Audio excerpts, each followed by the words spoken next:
A regular meeting of the Board of Trustees of the McAllen Independent School District will be held Friday, January 17, 2025, beginning at 12 p.m. noon at the Dr. Ricardo Chapa Boardroom Administration Building of the McAllen Independent School District, 2000 North 23rd Street, McAllen, Texas, 78501. Items listed on this agenda may be taken in an order other than as shown on this agenda, unless removed from the consent agenda. Items identified within the consent agenda will be acted on at one time. At this meeting, there may be discussion and action by the board on the items and subjects listed as follows. Call the meeting to order. I have done so at 12 noon. 2, please join us in a moment of silence.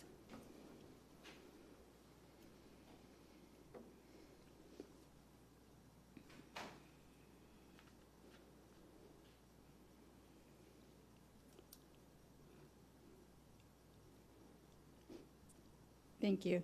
Item 3, Pledge of Allegiance. Please stand. I pledge allegiance to the flag of the United States of America and to the republic for which it stands, one nation, under God, indivisible, with liberty and justice for all.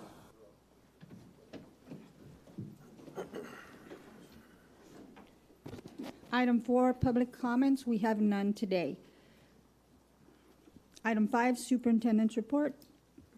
Item 5A, HEB donates $50,000 to McAllen Education Foundation. Dr. Gutierrez. Yes, Madam President, Board of Trustees, the McAllen Education Foundation and McAllen ISD are extremely grateful to the HEB grocery chain for its generous donation of $50,000 to the foundation, and this donation was done on December the 17th, 2024.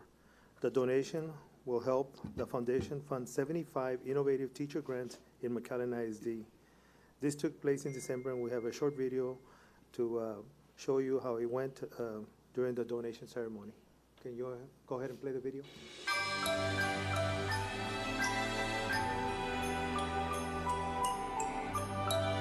So happy to be here at the South Pole Festival on behalf of HEB that's sponsoring this event. MEF is here to accept a check of $50,000 that they gave us this year. And what a great donation they gave to our students, to our teachers, and so happy to be here to accept that donation. And again, thank you to HEB for everything they're doing for our community.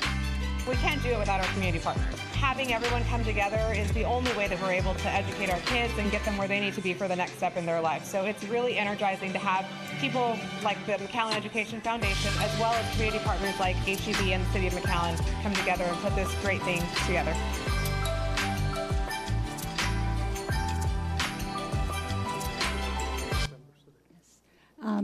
Today, we have some members of the MEF. If you would please stand. Thank you for all that you do, Christine.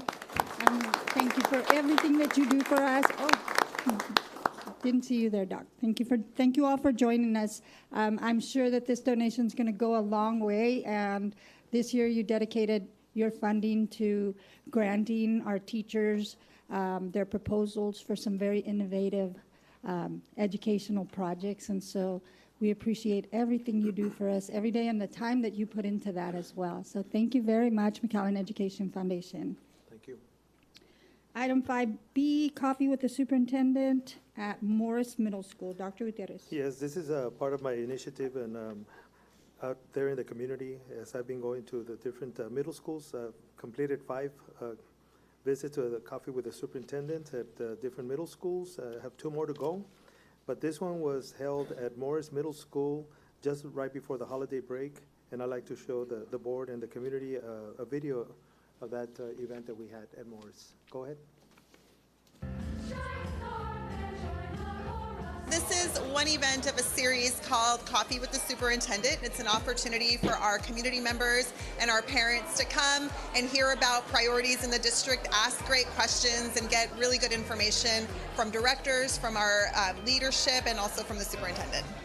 So everything that we do in our district, really doesn't work unless students are coming to school every single day. So our team also supports the efforts of ensuring that students are in school, in class, learning every day. It was an intimate setting for us to be able to talk to our parents about any concerns they have, and then talk about the programs we offer in the district, our safety programs, our counseling and mental health programs, and just an opportunity for parents to talk to us as an administration and our administration at large from McAllen ISD.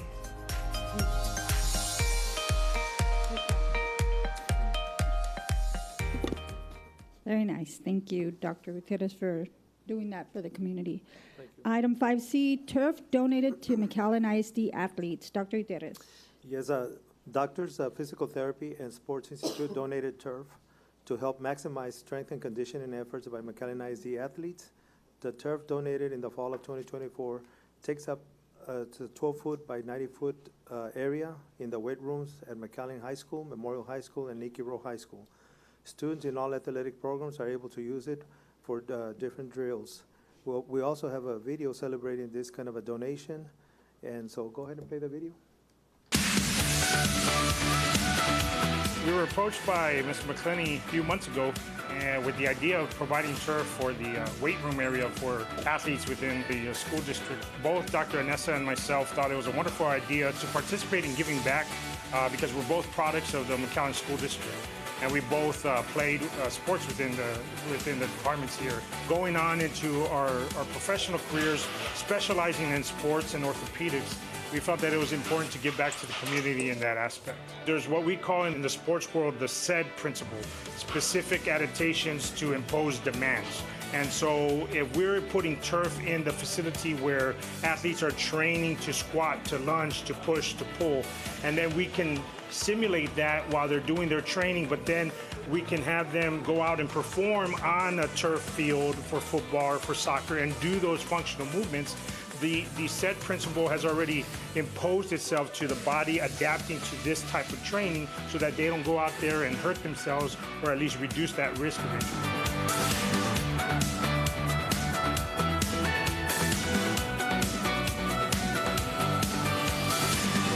We have an area about 12 by 90 feet that has really not been utilized to its fullest. I've been wanting to turf that for a few years now, and I approached them and they made it happen. But this is going to really enhance our weight rooms, our athletic facilities, and give our coaches tools and our kids tools to take their strength and conditioning to another level. Because we're able to do push-pull sleds here, change of direction, some agility work, some plyo boxes. So this is just a great area to get some extra work for our kids. And this is just enhance all three of our weight rooms at McAllen High, McAllen Memorial, and Nicky Rowe.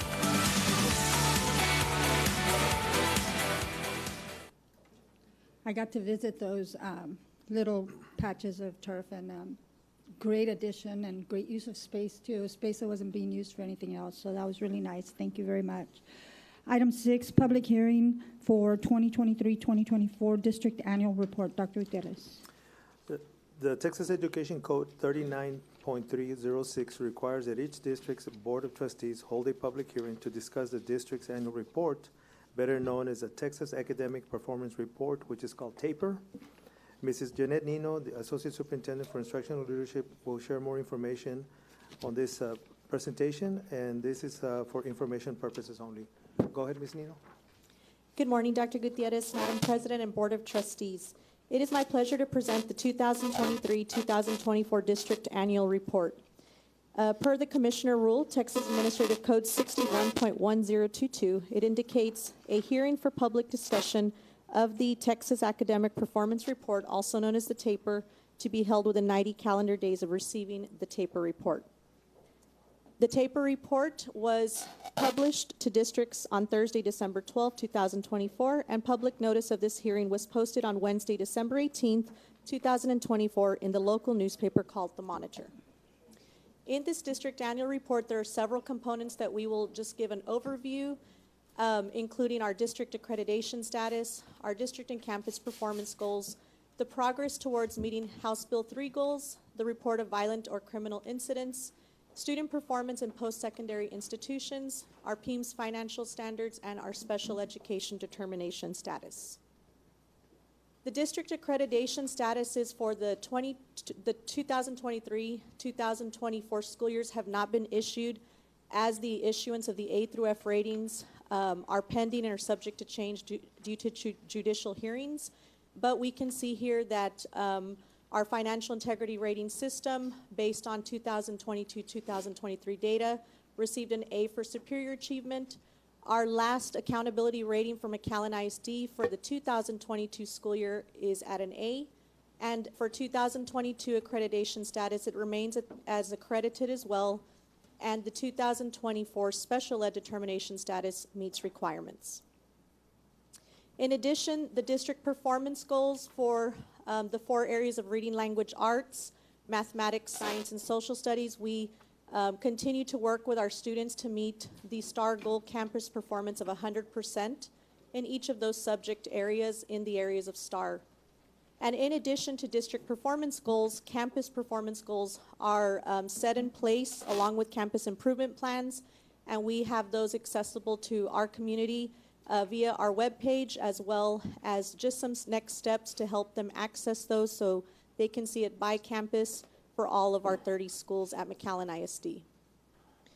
The 2023-24 taper report, again, was published, and as we go through that, the 2023 October fall snapshot included 20,095 students in that data, and for students in grades 3rd grade all the way through the high school end of course assessments at approaches grade level or above, we are very proud of our students in all subjects. They are performing at 80%, in the areas of reading, language, arts at 81%, in mathematics at 80%, and at science at 76%. And we're very proud because our students overall are performing above their peers across Region 1 and as well as across the state of Texas.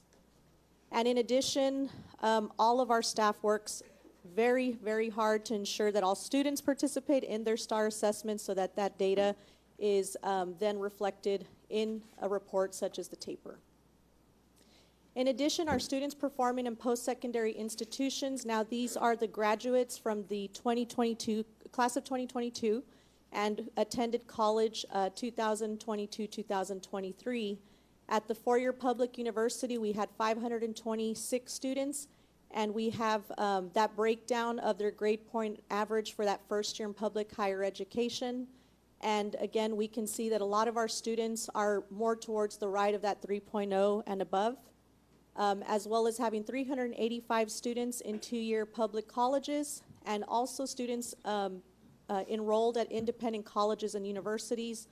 There were some students that were not able, their data was not able to be tracked, but all of this information is provided and published by the Texas Higher Education Coordinating Board and Texas Education Agency.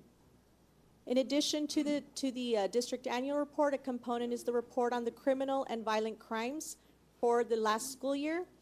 And the only codes that were reported was a code 2 in the areas of code 30, which are listed there, and as well as 10 codes for 36. But more importantly, in just reflecting on the data for our district, from last year's data in the last public hearing to today's, we've really had a lot of prevention measures in place from all of our staff, and we'll see that on the next slide, to decrease those amounts of code 30s from one year to the next, from 5 to 2 reports, and then code 36 from 21 to 10. So just great work to all of our staff in the violence prevention and awareness programs. Again, this takes a lot of staff throughout our district in efforts from counseling, drug prevention, bullying awareness, social emotional learning lessons, campus counseling plans, safe and supportive school teams that we get a lot of training for at each of our schools, and individual or group counseling. And our House Bill 3 adopted goals and action plan have been presented. This is now our 4th year in giving the update, and we have now started year 5 on this HB3 plan. These are measuring, we're required to measure early childhood reading, early childhood math, and college, career, and military readiness. So the board adopted 3 student outcome goals 4 years ago. And again, we're measuring early childhood literacy aligned to 3rd grade STAR reading, early childhood numeracy aligned to 3rd grade STAR in math, and college, career, and military readiness goals aligned to graduates that meet readiness requirements. And with the outcome in those goals, again, this is just that timeline of progress monitoring from when these goals were adopted and approved over the last 4 years. And again, this year we're reporting on year 4, but beginning year 5. So at our public hearing next February 2025, we'll then give that year 5 goal as well. So for House Bill 3, Goal 1 of early childhood literacy, we continue to see our students and our staff supports in place to have our students showing an increase here for early childhood literacy, where our 3rd grade students are meeting at grade level or above on the STAR reading. And that increased from 54% to 59% from last year's progress monitoring to this past year's. In the area of pre-kindergartners that are scoring on grade level or above in reading on the circle diagnostic, again, in meeting that goal, we've stayed steady in this area from 82% to 81% and continue to use this data to support our staff and our students in early childhood literacy as they move up into the next grade level for kindergarten.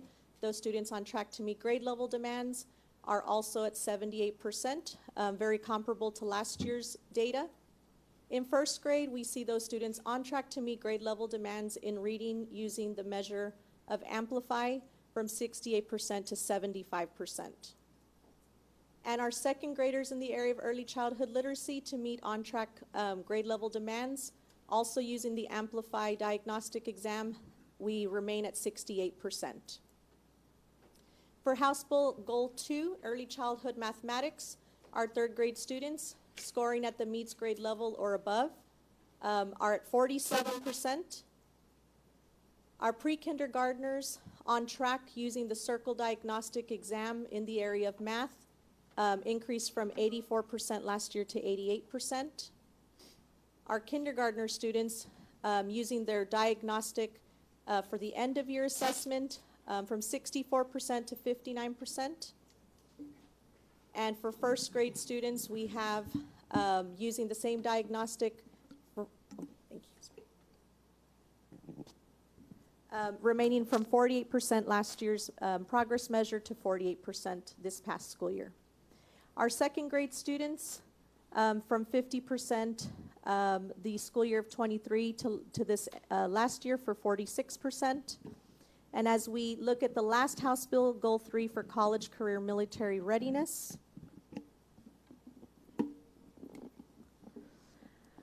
we had 1,612 students that graduated as part of the class of 2023. The college, career, and military readiness data does lag by 1 year, so the cohort from the previous school year is what we're looking at in that data.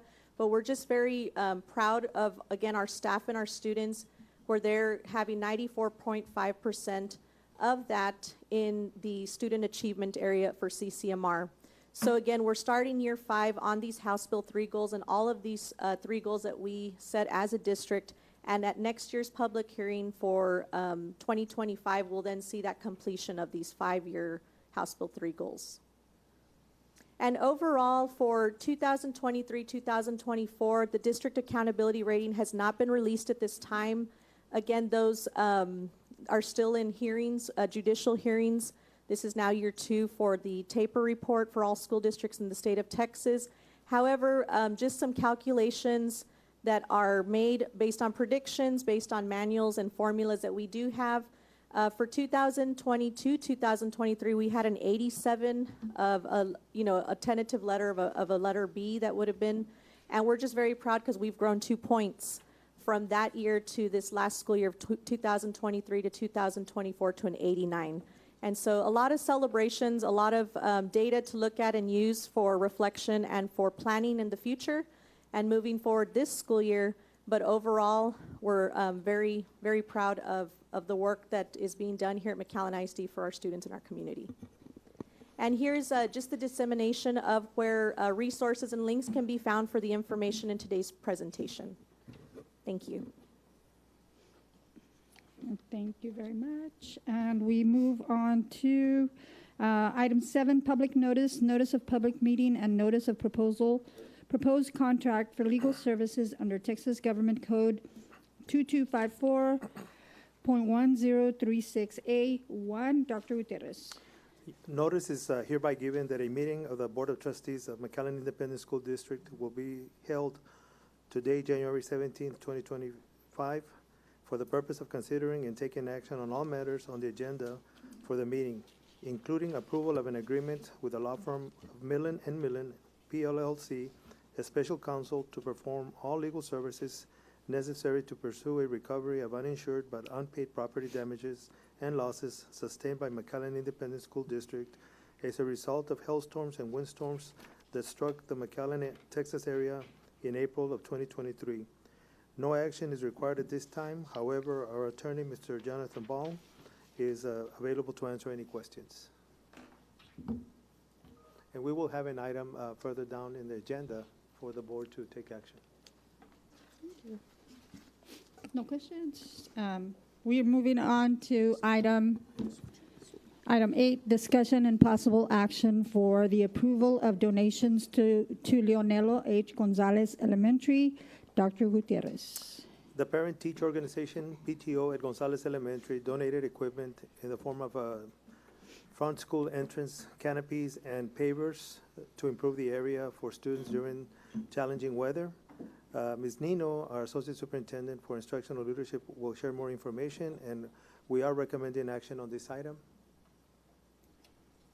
Thank you, Dr. Gutierrez. In accordance with board policy, CDC local, the board delegates to the superintendent the authority to accept unsolicited gifts on behalf of the district.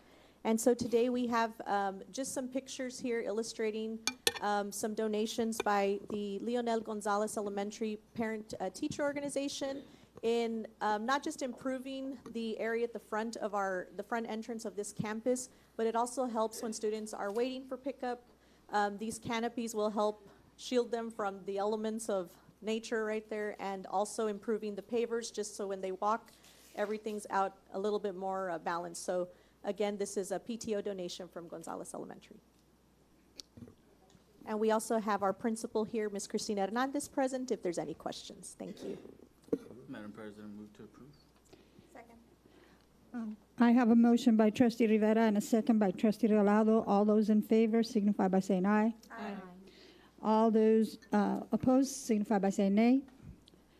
Motion passes 6-0. Item 9, consent agenda items 9A through 9D. Do I have a motion? I move to approve. Second. I have a motion by Trustee Regalado and a second by Trustee Rivera. All those in favor signify by saying aye. Aye. All those opposed signify by saying nay. Motion passes 6-0. I didn't gavel in the other one. Item 10, instructional services, instructional leadership, human resources, business and operations, and Board of Trustees items.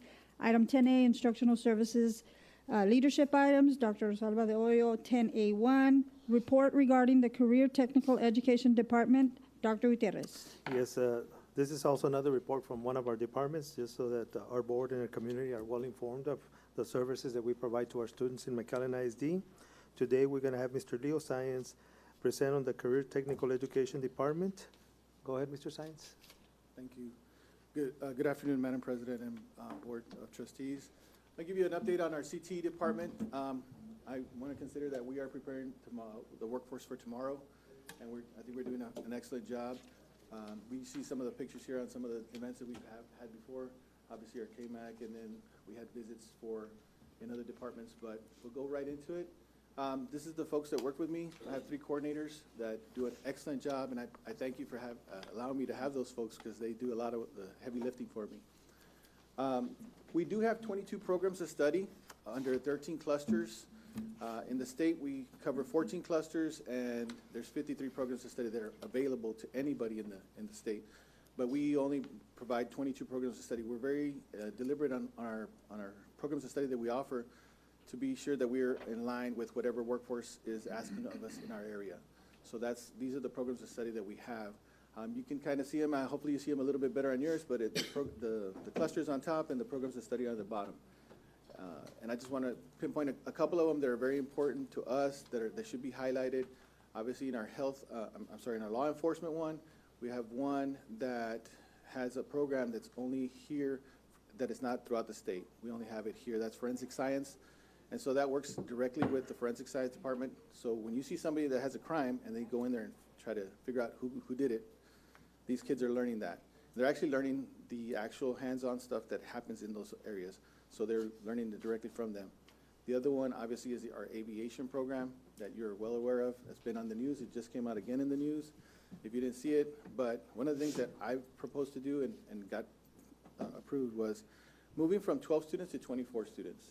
And the way we can do that is not spend one single more penny, but it opening up to a different license that they'll get, which they'll will be able to grow with that license. Same with the one that they currently get, but now we'll afford it to 24 students.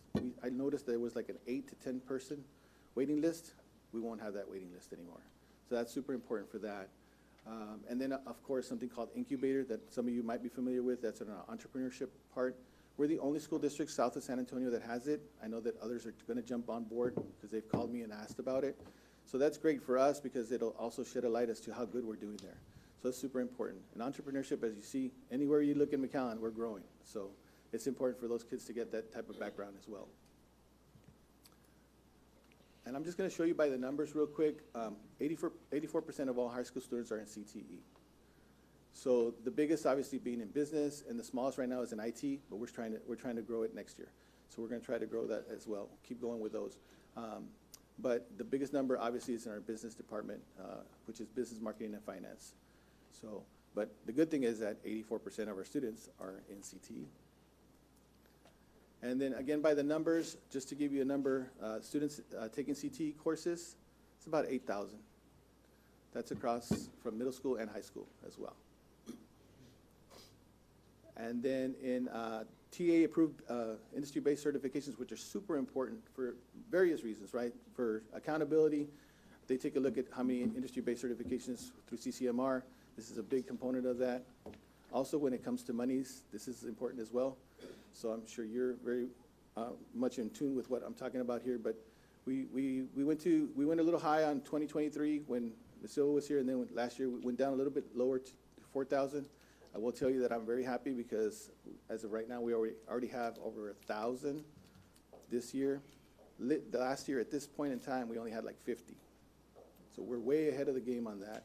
And so we're looking forward to the 4,000, if not more, this year as well. And then again, by the numbers, CT students that are earning more college credit hours, this is an amazing opportunity for these kids. And we're already up to 1,200 college credit hours per year. And we're looking to grow it. And we've grown, we've also applied for something that's called P-TECH. Hopefully that'll come through, which will even add more hours to that as well. And so we're looking forward to that. I think we're supposed to hear back this month, if not next month, right? And then we do have a CT Advisory Committee meeting. And I know that I sent out an invitation to everyone, and I'm hoping that for the second one, you'll be able to make it. It was a great event. We had, I know our president was there, and we had over 60 folks that were there. The good thing for us is they get to see our facilities. They get to see what our kids are actually doing. And they get to give us input on what we're doing good and what we do better. And so those are super important. One of the things that came out of that was, and I might have missed it here. It's not in there, but is opportunities for students. So one of the opportunities for students, like for example, is the Boys and Girls Club got together with our incubator kids, our entrepreneurship kids, and right before Christmas, they were afforded a job, an actual job through the Boys and Girls Club, and they were being transported to the middle schools to teach them about entrepreneurship as well. And they were getting paid. So right before Christmas, they got a nice little paycheck. And that was more than 16 kids, $500 each, no tax. And so they're still a part of the Boys and Girls Club, so they can still work in the summers or whenever they want to.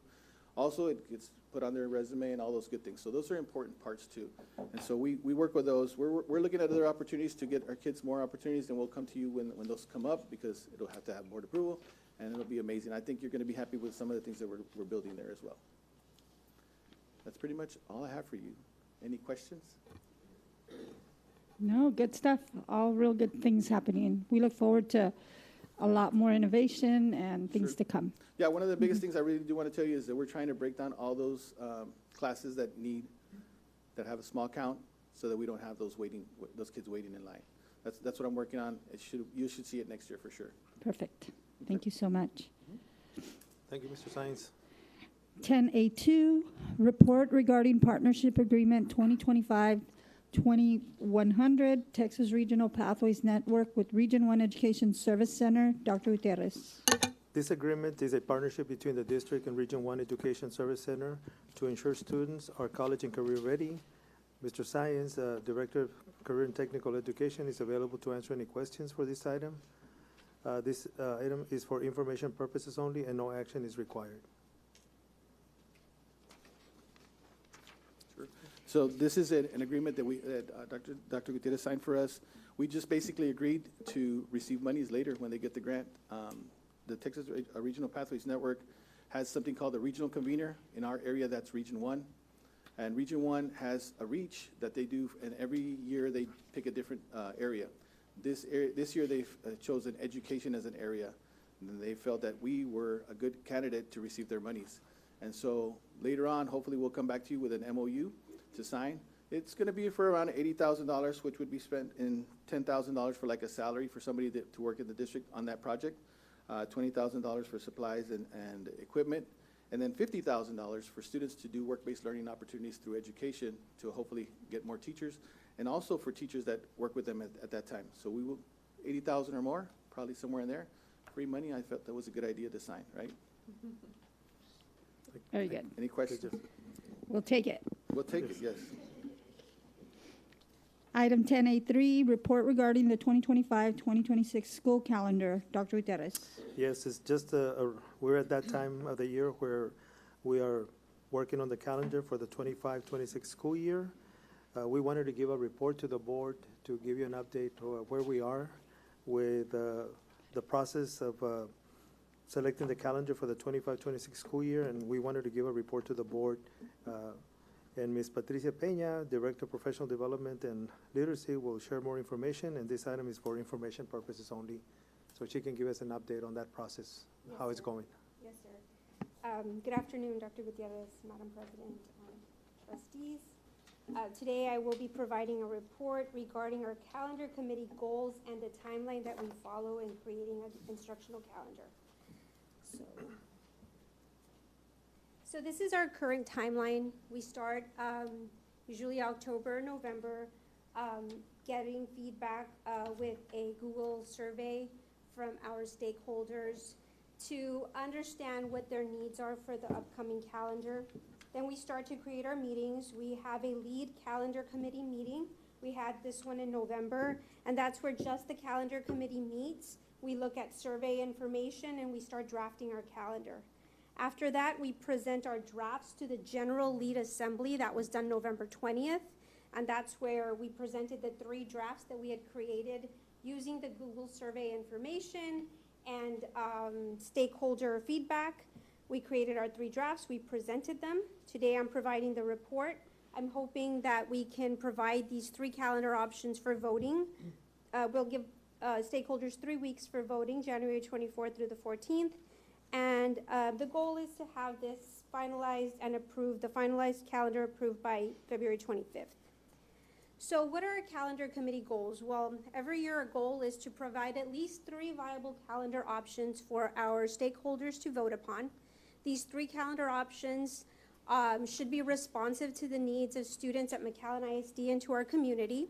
And they must adhere to Texas Education Code, and they should align with the vision, mission, and goals of McAllen ISD. So these are the 2 things that we take into consideration when creating our calendar: local goals and guidelines, state laws and guidelines. Our local goals are these 4: student achievement, people development, facility priorities, and financial priorities.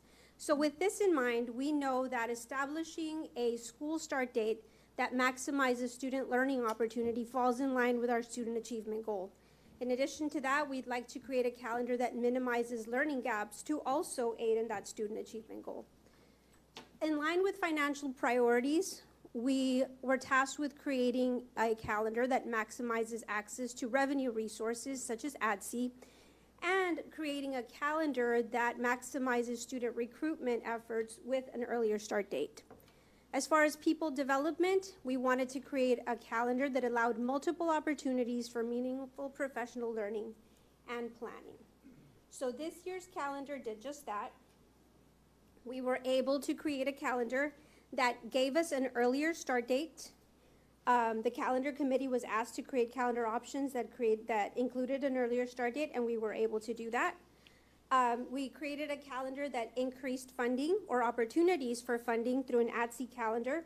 Our current calendar meets the requirements for additional day school year, and this allows the district to generate extra funds or revenue for after school tutoring, Saturday tutoring, and summer school.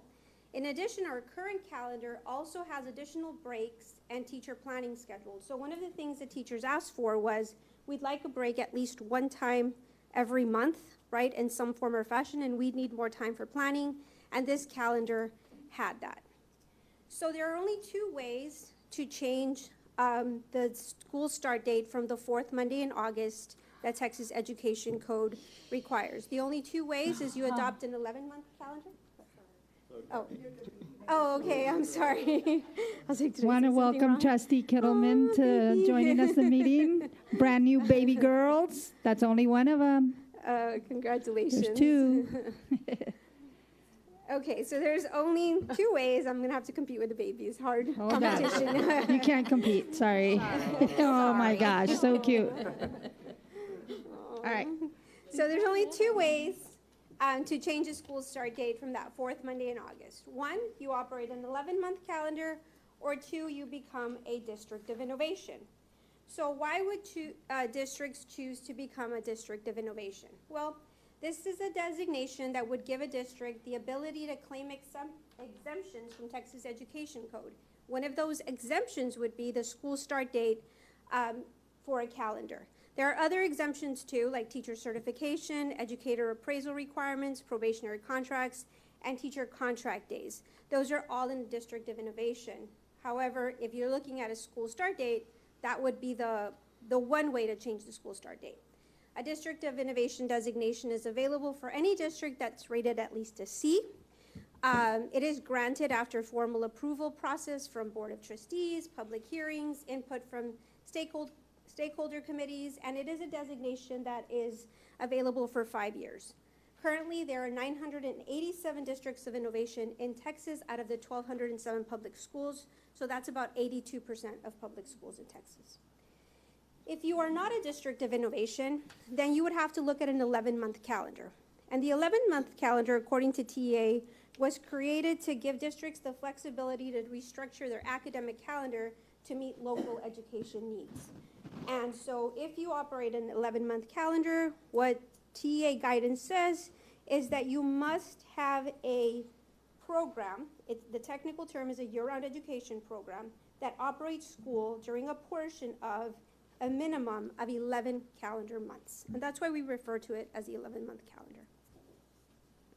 So in summary, McAllen ISD did adopt the 11-month calendar for the 24-25 school year. The 11-month calendar afforded McAllen ISD the ability to access more funds through ADSE. These funds are only for elementary school, and this financial opportunity aligns with our financial goals. Digging just a little deeper into what is ADSE, ADSE is part of House Bill 3. It affords elementary schools the ability to generate funds for up to 30 instructional days. These funds are intended to improve student achievement. These funds are used in summer learning programs or Saturday tutorials. So they result in increased opportunities for student learning and enhanced funding for teachers. TEA gives a breakdown of how this funding works. It is a half-day formula funding, so for up to 30 days, you can get half-day funding for these students in elementary. And this is just a sample scenario of what that could generate. You could generate up to $750 per student, about $10,000 per classroom of 25 students, and even over $300,000 per school. So with 18 elementary schools in McAllen ISD, this could be a significant source of revenue to not only impact teacher salaries, student opportunities, and also alleviate some of the school operation costs in summer school. So for the 25-26 McAllen ISD calendar, our goals were to retain the flexibility to adjust the school start date, to prioritize student learning and support recruitment and retainment efforts, and to continue accessing those additional funds through ADSE, and to continue ensuring opportunities for teacher planning. As we create this calendar, again, we have to take into account Texas Education Code. If we want to change the school start date, it must be an 11-month calendar. Within this 11-month calendar, teacher contract days, according to Texas Education Code, have to be 187 days, so 187 days for teachers. Memorial Day, Texas Education Code states that we cannot provide student instruction on Memorial Day, so that has to be a holiday. Our calendar has to operate at least 75,600 minutes. We do go over those minutes because for ADSE, we also have to provide within that 187 days for teachers, 180 days of our calendar has to be for instruction. We also have to have 2 bad weather makeup days, which we use one in the first semester and one in the second semester. In addition to Texas Education Code and the local education requirements, like I said, we did get stakeholder feedback. Most of the feedback came from teachers. That blue, orange, and yellow piece of the pie there are all teachers, elementary, middle, and high school.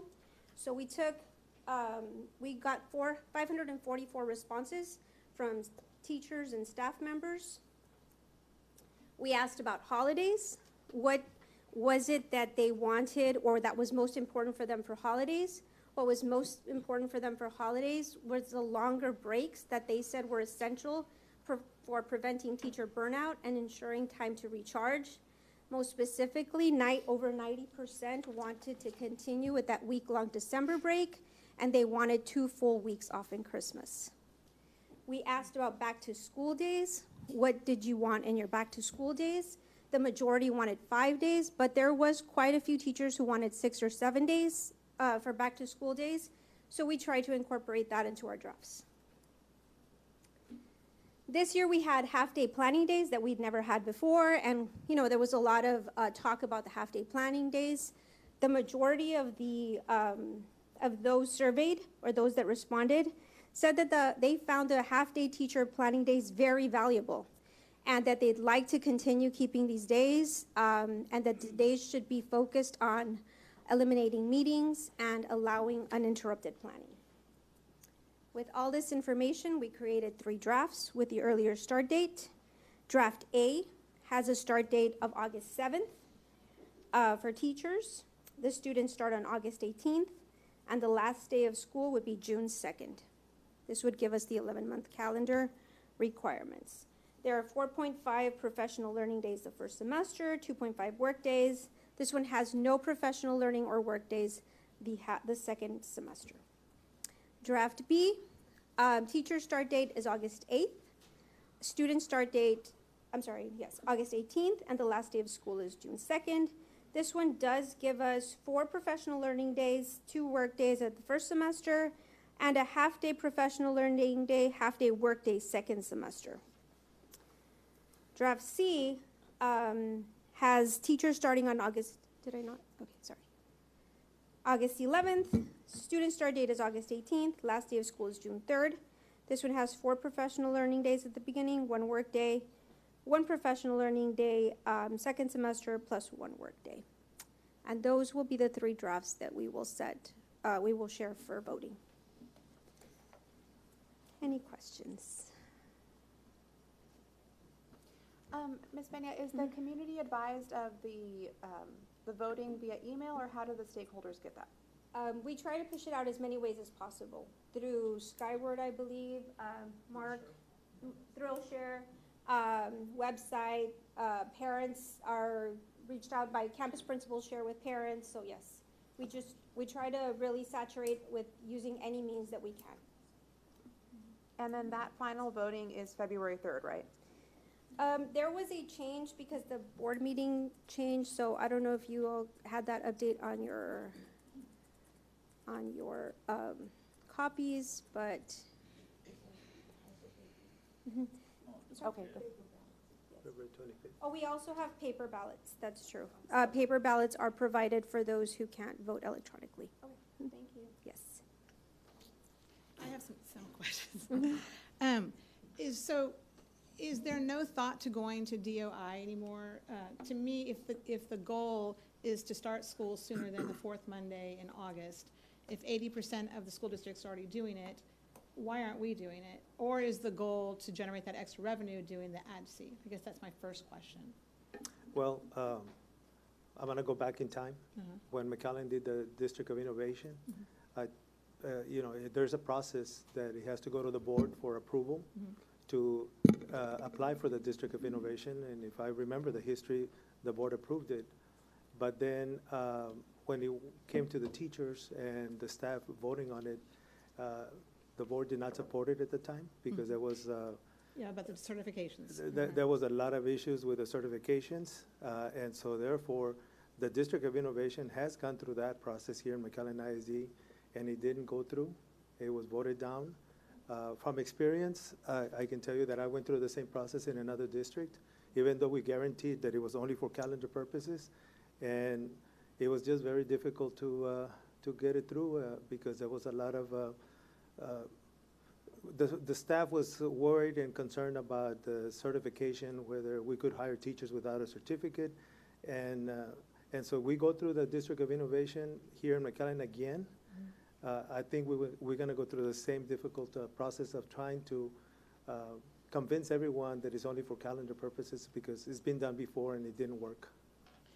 I would like to see that we go through with it and try it now now we have the teachers union that we work well with together. It's a different time. Fast forward now, it's a much different time on both sides of the table. If the goal is that truly starting before the fourth Monday in August, I, as a consumer, do not like bringing my kids to school after in June, and I'm sure the teachers and staff don't like working in June. This past year, I just don't see that other than if we're trying to do it to generate revenue, then I see that argument. But then even in that argument, it only applies to elementary students. So then why do middle school and junior high and high school students have to go to school those extra days as well? I would like to see that we go through the District of Innovation, we do a resolution of some sort to where we say that we're not going to hire teachers that aren't certified, and we try it again. If that is our goal of starting before the fourth Monday in August. I think it's a different time now. It's a different board. It's a different community. It's different. I think it's worth our while to try it. I don't like coming to school in June.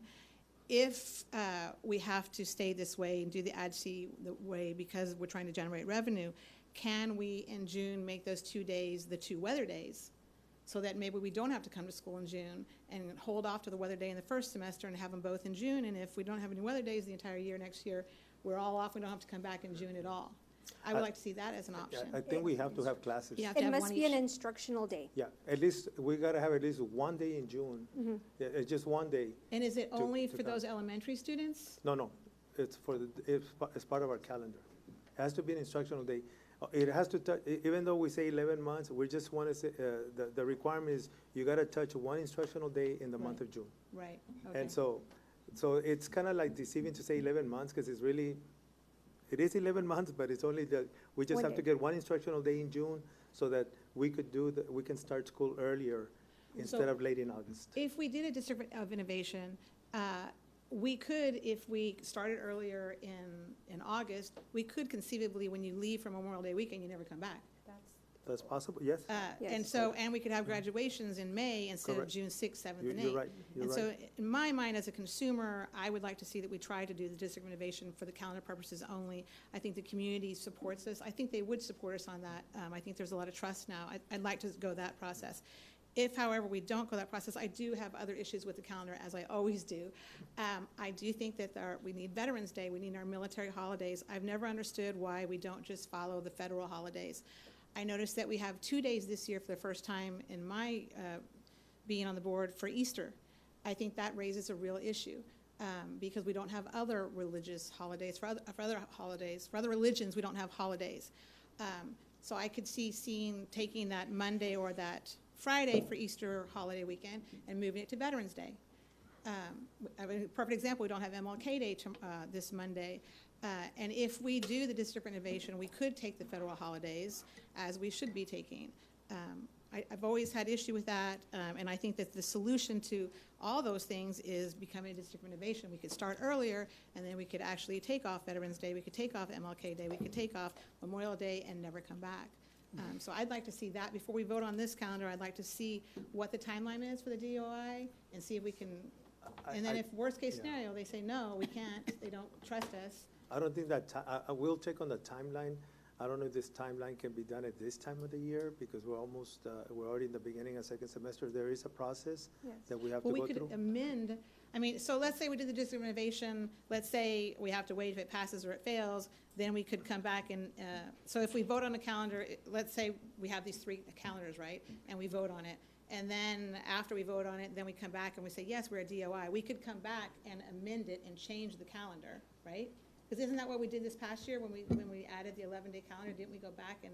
No, that was voted from the very beginning. I just think that we need more options, and I don't think that those 3 options, they all have the Easter weekend. They don't have Veterans Day. So Easter weekend was one of the things that most people on that survey wanted. They want that Monday Staff, not consumers. We have 20,000 consumers, and those consumers, their parents are working. They have military, they have veterans, I mean, they have the federal holidays off, but they don't have, those are not holidays for if you're working. And so then you have to do childcare and daycare and all that. So I think we should really think about our consumers and their families and their employers and what holidays they get, and everybody gets the federal holidays, the majority. And then also, like you follow UTRGV and STC because our students are in there, I get that. But I just think it would be so much easier if everybody was on the same system. We all had federal holidays, and we all knew that we'd get those holidays off. So I'd like to see more, if we stay with these 3 calendars, I'd like to see more of a difference in there. And then to Trustee Regalado's point, I would like to see it pushed out more, because it feels like every time it comes to the board, staff's the only one that votes on it. And maybe, I don't remember how many it was, but it was so minimal, the amount of actual consumers that vote on it, that it seems skewed. It always, my time here, it always seems like it's staff heavy, when to me, the calendar is for our consumer, our customer. I mean, we have to fall within our guidelines, but we also have to worry about childcare and on all that. So I'll yield the floor, but I would like to see more of the federal holidays on the calendar options. We'll ask the committee about that request about looking at some federal holidays, and then we'll also look at the timeline for the District of Innovation. I do want to say that once the District of Innovation, the process starts, it starts with the board and it ends with the board. Yeah. And the last time, it started with the board, that it got the green light, but it ended with the board where it didn't get through. Yeah. So just want to let you know that. Yeah, because it became very political. Yeah. And it shouldn't have. Correct. Right. Correct. But we'll look at the timeline and we'll look at those holidays, if there's a possibility to embed 1 or 2 days. Ms. Peña, would it be possible to add to that survey like a question regarding the District of Innovation, so that when people are giving their input on the current calendar options, they can also kind of give us an idea of how they feel about the District of Innovation? Absolutely. We can send out, as a lead committee, we could send out a survey just on District of Innovation for future calendars. I mean, I don't know what the process, I don't know at length how long the process for becoming a District of Innovation. I know it's lengthy. I know that districts who started very early, because it starts with that stakeholder feedback. You need to give people time to respond to that, and then it's town hall meetings.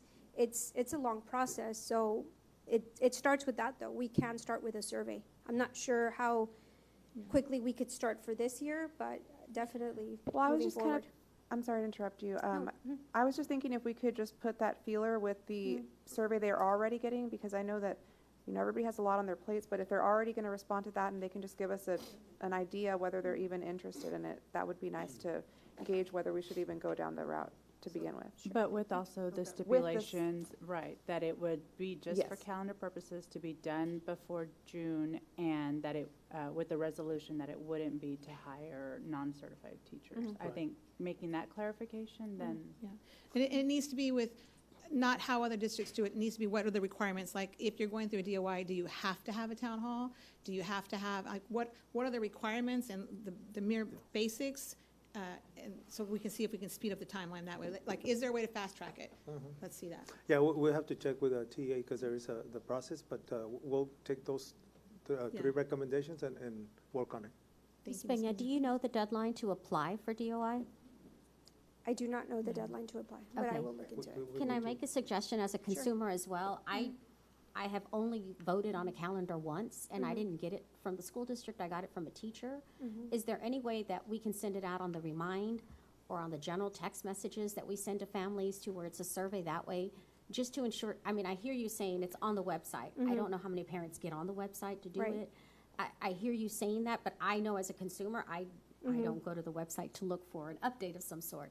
But We'll look for all the avenues. I'll work with Mark. Maybe, I know I get text messages as a parent all the time, perhaps there with a link, right? I know that in the past I've worked with Mark to get it out through any means possible. What we try to do is get the most votes, right? You know, generate that enthusiasm, talk to principals, talk to teachers, and so we will continue to work on that. Thank you.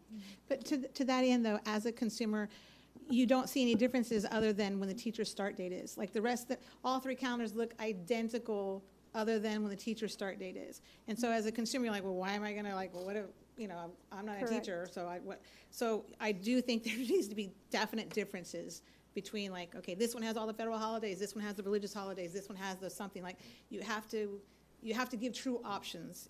We can't say we're giving options if they're not really options. So I understand that. There's also very little wiggle room. I understand because we're not a DOI and because we're doing the 80. Exactly. I understand that it's horrible parameters.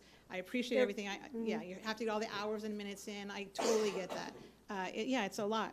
Yeah, there's very little wiggle room yeah. because there's also a requirement on the number of days per semester that we must have, and if you give a day, you have to take it somewhere else. Right. It's kind of like a balancing act. Yeah. So, but we'll work on those recommendations, and that's why we need to start in August sooner and be a DOI. and we'll look into those recommendations. Okay. Well, and you know, I've also always been very critical of the calendar once it comes to us, and, you know, it's just part of the process, right? But I did get to sit in on the process this year. I showed up because I knew they were having that meeting, and I got to sit in, and a lot of the work that goes in there, it is a very detailed process, and thank you to the committee that sits there, because it is a lot of work and back and forth and changing one little cell throws the whole thing off. It was really a great experience to actually witness the work that goes into doing and planning for that calendar to get those three options to be viable. And so thank you to the committee for that work. But I agree, you know, we also need to take the consumer into consideration, and I've always, you know, questioned why Veterans Day and MLK Day, a day of service, you know, should be part of what our kids, you know, our families get to enjoy and you know, do something hopefully for the community during that day. But we're in school, right? So hopefully instruction revolves around a day of service. And so with that said, thank you for all the work, Ms. Peña, and you know, we'll see how it all turns out. And we do have one draft that has MLK as a holiday. So just so, I believe it's draft A, has MLK as a designated holiday. Yes, and it's going to be a cold day on MLK this year, but it's still not a reason not to do something of service for our community. Right. So. Thank you, Ms. Peña. Thank you. Thank you. You're hanging in there. You're doing good. Okay. Thank you. It's a tough one, yeah. I feel like every year they move. Just in addition to apply for District of Innovation, it has to be in September. So if we want to start for next year, we will need to start the surveys now. Oh, there's a certain parameter. You can't just do it any time. No, it says here it's September. Well, we'll start it. Well, I would love to have District of Innovation because I would love to have the flexibility in the calendar. In another district that I work with, we had District of Innovation, and so we were able to work with that calendar in many different ways. Yeah, and it was such an advantageous. Yes. Okay. Okay, thank you. Item 10A4, discussion and possible action on the advanced course list for UIL, no pass, no play, 2024-2025, with amended language regarding core courses taught solely by college and university staff. Dr. Gutierrez. The state and district allow principals to grant exemptions to the no pass, no play rule for certain advanced academic courses. Ms. Karen Nitch, Director of Advanced Academics, will share more information. We are recommending action on this item, and I believe Mr. McLean is also here to answer any questions in regards to this board agenda item. Go ahead. Go ahead, Ms. Nitch. Good afternoon, Madam President, and members of the Board of Trustees. I have Brian McClenny with me because he's the athletics expert. But I did want to speak to you about updating the language in our UIL list of eligible courses for exemption.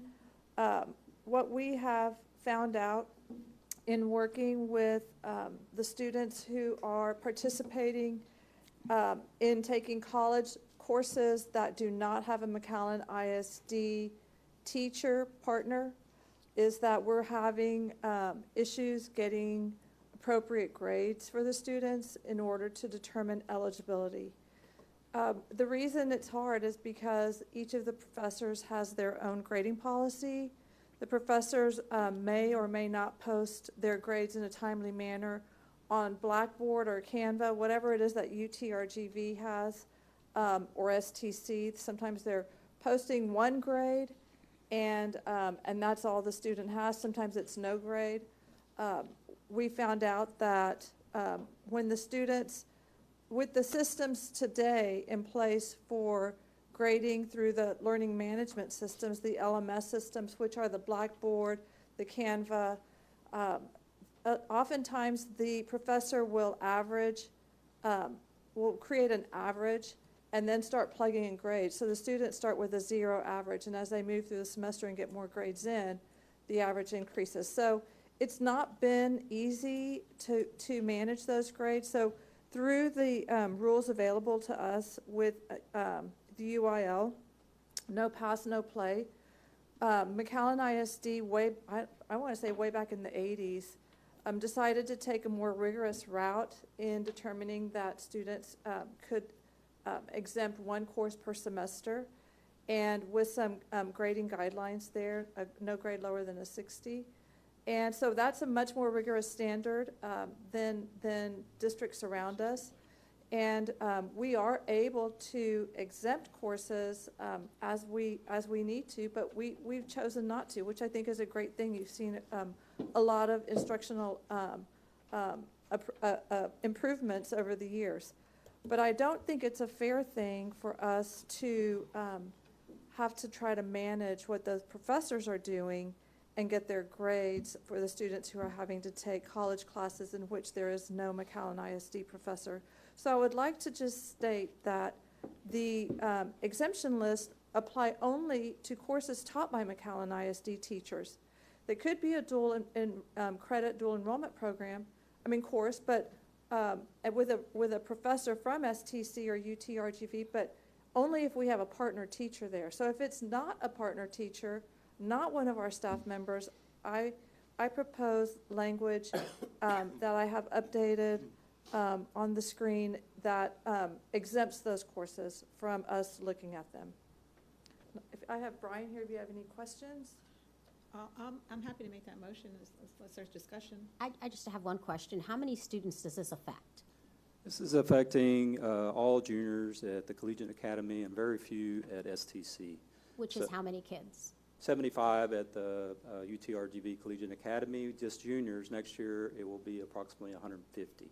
So Liz Gonzalez and her team over there have done an excellent job putting something together that check grades, but they're not in Skyward. So we need something that's sustainable, so we follow the UIL rules, because if anything's in question right now, the kid's not playing. And that's not fair to them, and so we want to put something in place that's sustainable, and this will be sustainable. Because when they look at Skyward right now with juniors at UTRGV Collegiate Academy, 4 subject areas are showing up because they're taking at the comprehensive high school. The other 4 are collegiate professors. And and so that's the reason. So all 75 juniors at UTRGV Collegiate are in sports? No. Not all 75, no. Okay, that's But what a I was big trying to get majority a of them number are of. in extracurricular activities, which band, choir, orchestra, All all of of it, sorry. those. So UIL. I would say 95% Most of them are. Yes, Got ma'am. it. I have a question about, because I understood it to be about courses that were not taught by our employees. That's but correct. the IB courses, it says all IB disciplines. Are those taught by non? Where does it I say might the be IB? looking at a, I might be looking at a different draft. At but- the list that we Yeah, always use. so we have the list, and we're only, all advanced placement, all pre-AP, all middle years, all IB courses, follow that exemption policy that we have in place. The only courses that we are completely exempting from our policy are the courses taught by professors at UTRGV STC in which there is no McAllen ISD teacher. Okay, Partner understood. I teacher. misunderstood that. Okay. It's the age-old dual credit situation Yeah. with the grades posting. This has been from the start of dual credit way back when, and it's always an issue. And unfortunately, professors at the university or higher ed level have that discretion. So this appropriately addresses the need to be able to get the kids what they need in order to be able to play or participate. Correct. Okay, so I'll make the motion. I move that the MISD Board of Trustees approve the amended language to the advanced course list for UIL, no pass, no play, exemption for 2024, 2025 regarding courses taught solely by college and university staff. Second. I have a motion by trustee Aliceda and a second by trustee De La Garza Lopez. All those in favor signify by saying aye. Aye. All those opposed signify by saying nay. Motion passes 7-0. Thank you.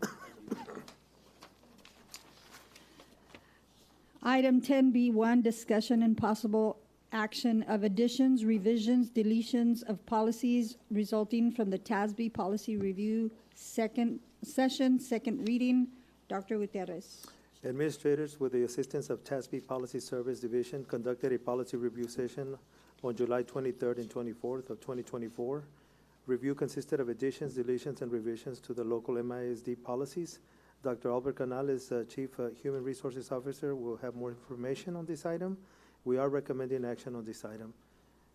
So go ahead, Dr. Canales. Or I'm happy to make the motion. As everybody probably remembers, we already went through this. We had long conversations about this, and trustee Kittleman was out, so we decided to wait until we had everybody in present. So unless there's any more discussion, I'm happy to move that we approve the policies. I The think amended trustee discussion. Regalado has something. Oh, you have discussion? Yes, sorry. I have a couple of, on page 146, it's policy BF local. Or I guess it's 146 of the DH local? BF. BE? I have it as BF in my copy. It's the policy regarding emergency adoption of policies, of board policies, adoption and amendment, page 146 and 147. I have one. Yeah, page 147 in my packet. Yes, the top of 147. It provides for, I guess the new language is proposed local amendments introduced and recommended to the board at one meeting shall not be adopted until a subsequent meeting. Emergency adoption, however, may occur in one meeting if special circumstances demand an immediate response. When it comes to policy, it gives me a lot of pause to be able to have such a huge exception where we can, like, what is an emergency? I couldn't fathom what emergency would arise that would require us or call us to not deliberate on a second session. That makes me nervous, so I don't like that last emergency adoption language. Which policy is that? BF local, B as in boy, F as in Frank. Okay. Can you take note of That wasn't in the changes here, but we can look at revising that. That wasn't. Well, I may be looking at the one, because I made my notes on the one for Tuesday's meeting. In today's packet, I believe it's 147, page 147. Okay, so it's page 137. It's page 137 on today's packet. 137. Unless I'm looking. Well, you're looking at the page number, Yeah. not, but what page number is it on the packet? Oh, on the packet. Wait, It doesn't tell me. Oh, 136. So it's page 136 of today's packet. 136, 137. Yeah, policy should never be amended in an emergency situation. We should be able to. So would you feel comfortable in making the motion to approve all the other ones with the exception of BF local? Almost, yes. Okay, I go have ahead. two more, sorry. Oh, no, sorry. So on page 171, I guess we have different page numbers. If you could give us the I'll tell you what the policy is. policy. Let me get there. It's 'cause it got sent with 3 packets. Yeah, and Yes. I couldn't go back and There make were notes too many again. versions, Right. and we've got a lot to read all the time and to get. No, I'm okay with that one. Yeah. I have only one more, so 226. Which one would that be as far as the code? Yes, give me just a second.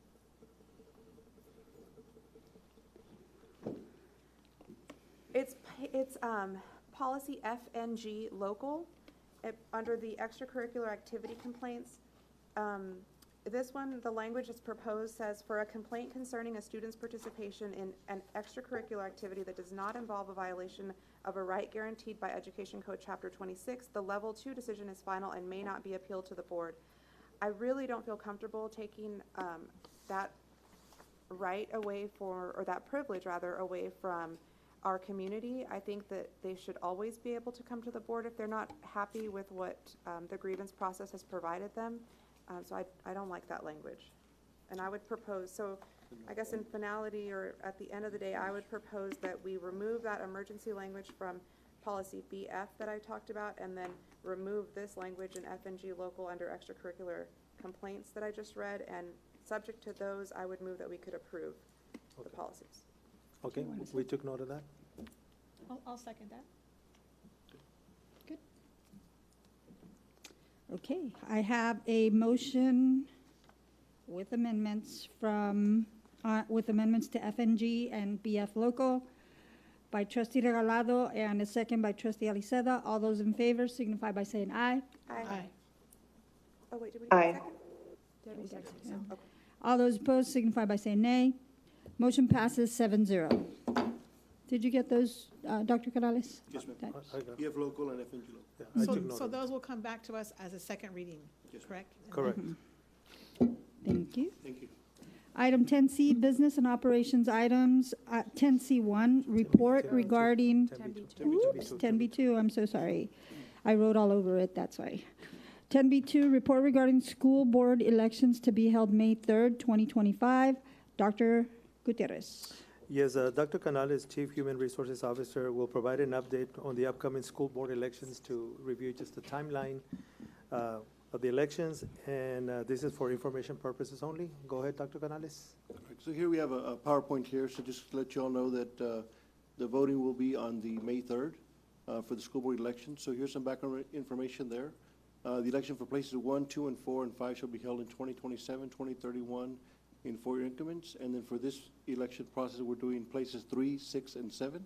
The school board elections for place 3, 6, and 7 will be held on May 3rd of 2025. The opening date was January the 15th at 8 a.m., and the closing date will be February 14th on Valentine's Day at 5 p.m. So just some information for you all there. The application for place and ballot may be picked up and turned in with the Student Support Services located at 2200 Tamarack Avenue, here with Meralda. She's also here if you have any questions. And then early voting locations are still to be determined. We're still waiting for the city to give us some information on the past November election, so they already know about our filing. We're just waiting for them on the dates. Here's also some cost. So for 2021, the estimated cost for the cost was $69,605.56. In 2023, the May election was at $42,535. The Vader election that we had was also at $55,000. So projected cost is at about $65,000. They do bill us on 100% voter turnout, and then they adjust that bill. Mm-hmm. Any questions? That's it. Thank you. All right, thank you. Item 10C, business and operations. 10C1, report regarding 2025-2026 budget calendar. Dr. Gutierrez. Administration manages a budget development, implementation, and monitoring process that reflects the sound business and fiscal practices that support district goals. Ms. Lorena Garcia, Deputy Superintendent for Business and Operations, will report on the 25-26 budget calendar, and this is also an information purposes only item. Go ahead, Ms. Garcia. Good afternoon, Madam President, members of the board, and Dr. Gutierrez. This report is to give you an idea of what are the topics that we'll be discussing in the upcoming budget workshops. The very first one is scheduled for February 18, 2025. At that point, the primary topic is going to be human resource topics. We're going to look at also review the current budget, let you know where we're at. We will provide you with a staffing comparison from last year to this year, and identify the number of positions that have been cut, vacancies that have not been filled. Compensation plan will review also the history of the raises, and provide you with some cost scenarios of what has been paid in the past for raises. And then review of the staffing guidelines, and then also provide a legislative update. On the second budget workshop, that one is for March 4th, and we will discuss the tax rate history. We'll go over our fund balance, our student enrollment projections, attendance. We'll provide you an update where we're at with optional flexible school day program, and also additional days school year and how that impacts our budget. The third budget workshop, March 25th, we will provide you with an employee benefits update where we'll talk about our health plan, our pharmacy plan. We also have a plan for workers' compensation and unemployment compensation. And again, every workshop we will be bringing you legislative updates because this is a legislative year. Fourth budget workshop, April 15th.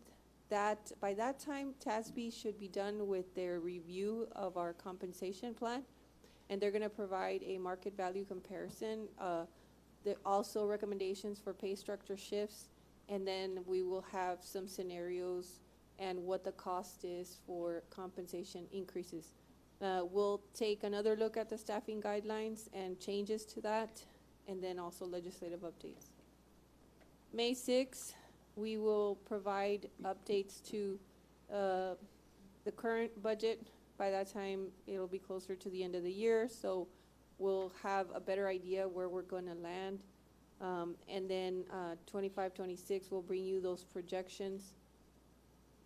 By April, we'll have our preliminary property values, so that'll give us a good indication what our tax revenue and possible state aid would be for 25-26. We're going to look at budget reductions. There's a lot of activity going on with school health and related services, SHARS, and we'll give you an update at that time. Again, we'll cover optional flexible school day program and additional day school year. Hopefully by that time we have a lot more numbers to report back to you. The property values update, Hidalgo County Appraisal District will provide that for us. And then any changes or recommendations regarding the employee benefits program and legislative updates. We'll have an opportunity for a sixth budget workshop. That's on June 3rd. Again, we will continue talking about human resource topics and provide you with the different department budgets, and then updates to the 25-26 annual budget book, provide you with a draft on that. That will, then we can close it out with legislative updates. So we have an opportunity as early as June 10th to approve the budget, or it could be our 7th budget workshop. And, you know, at that point in time, we have the annual budget book, and it's closer to its final format. Now, the final opportunity to approve the budget would be either on June 17th or June 24th.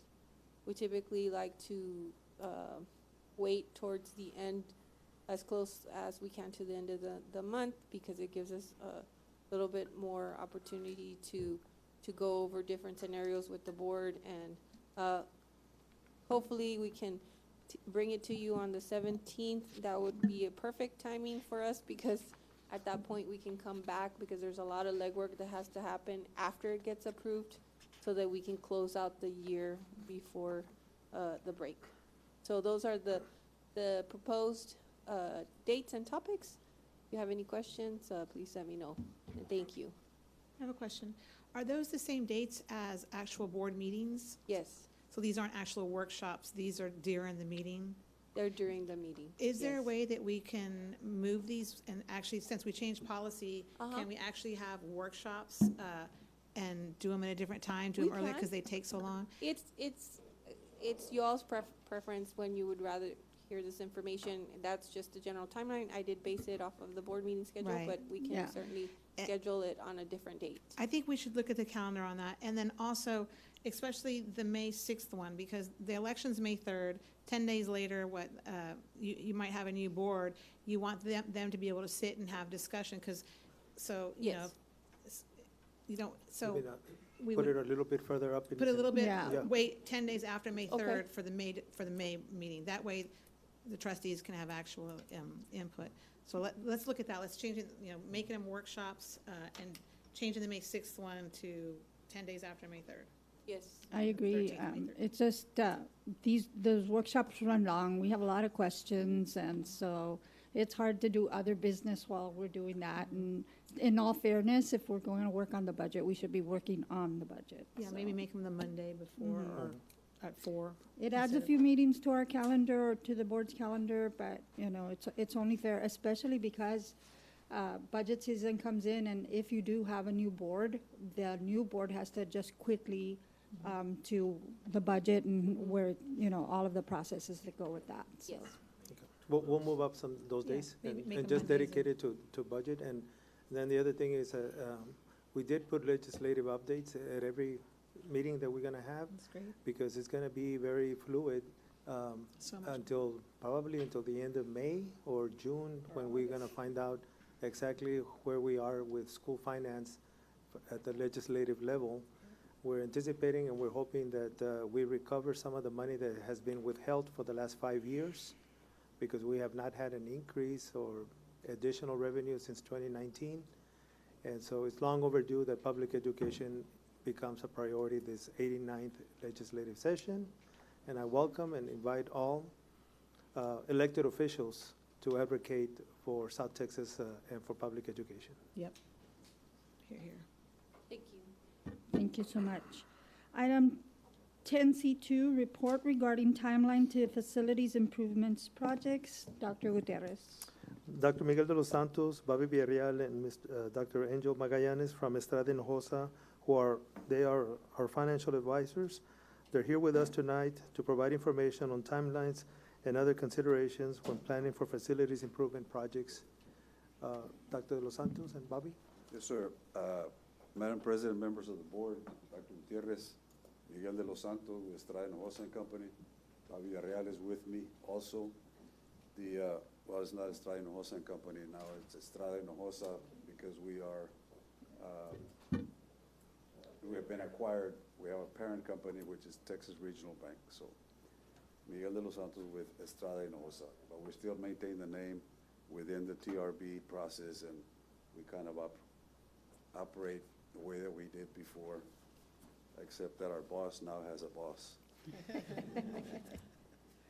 Dr. Gutierrez and us, staff, met a couple of weeks ago in relation to a facility study that you're conducting or will be conducting soon. And the discussion was reference to a facility study is going to identify that you have facility needs. And he said, can you give the board the different options or different avenues that once that facility study is completed, what kind of directions the board can take in terms of financing some of those facilities that are prioritized as top need. I made a few points on that with regard to that. On page 1 of the presentation, the district is in the process of doing a facilities needs assessment, or will be pretty soon, according to what we understand. The needs assessment will not only determine your physical needs, but it's going to determine proposed dollar amounts that are going to be necessary to take care of those needs. And at some point in the future, the administration and the board will decide how we're going to address these. And then they will be prioritized Decisions will be made, they'll be ranked, and decisions will be made by administration and the board on funding mechanisms to approach the needs that you do decide to address. Some of these slides we have shared with you in the past. This is a reiteration, new board members, in terms of where are you right now with debt that you hold, what do you owe out there? In order to do that, it's important to understand that you have two sides to your tax rate. The left-hand side, we have the M&O, which means maintenance and operations tax rate. That is acquired from your local tax rate levy. Whatever is raised with your tax rate on your property taxes across the district will raise a certain amount of money, and you add those collections to whatever the state gives you and the federal government gives you and so on. And that becomes your general maintenance and operating fund. On the INS side, which is the right side of the tax rate, those are generally debt that's been authorized by the voters in the past. In this case, the little bit that you owe was authorized like 20 years ago. The affirmative vote of the public sets, in essence, an unlimited tax rate. What the public says is, we're willing to pay whatever is necessary to make sure that our payments on this debt is. So, and that these revenues cannot be used for M&O purposes. They can only be used to pay the debt that has been authorized.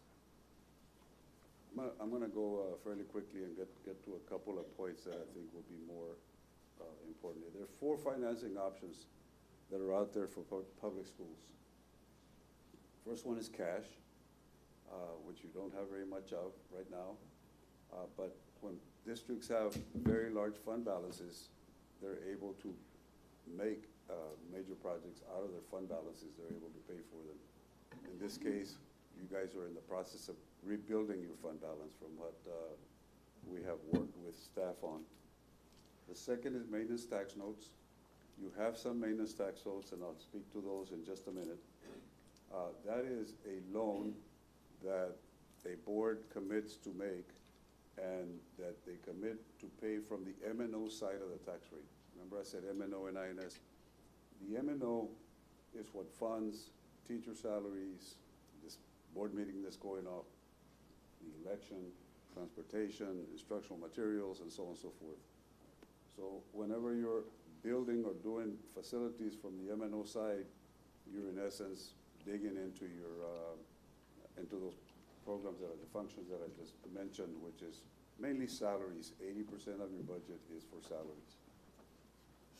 Public Facilities Corporation, in this case, I don't believe you all have that, but in this case, what a school district does, the board itself creates a Public Facilities Corporation, of which the board becomes the board, and then authorizes going into debt to build or reconstruct facilities. The downside of that is that also it is paid from the M&O side of the debt. And then the last one is voter approved bond. I said the last time that you had voter approval is, we're talking about like 20 years ago. And those particular debts that you have are paid from the INS side of the tax rate. And the INS collects certain monies and pays for this kind of debt. Now, just as a matter of information, historically, the tax rate that you have, and the tax rate is what pays for either M&O or INS debt. The tax rates that you have had historically from 2019-18 forward, and Dr. Gutierrez mentioned 2019, which is the last, actually the first year of the state withholding funds from us for the last 5 or 6 years. It made it very difficult, it made it very difficult on the M&O side, because the INS collects whatever is necessary to make the payments on your debt. But you can see that the total debt there has gone from $1.15 in 2018, and it began a downward trend all the way to what it is today, 96 cents. What that means is, instead of collecting $1.15 on every $100 of value of property, you're collecting 99 cents on every $100 of property value. So the chart at the bottom shows how that debt is being paid on the chart. And you're looking at the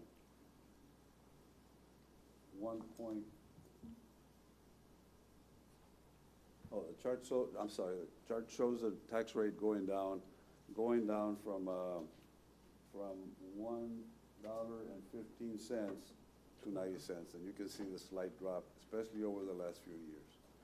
Some of that drop was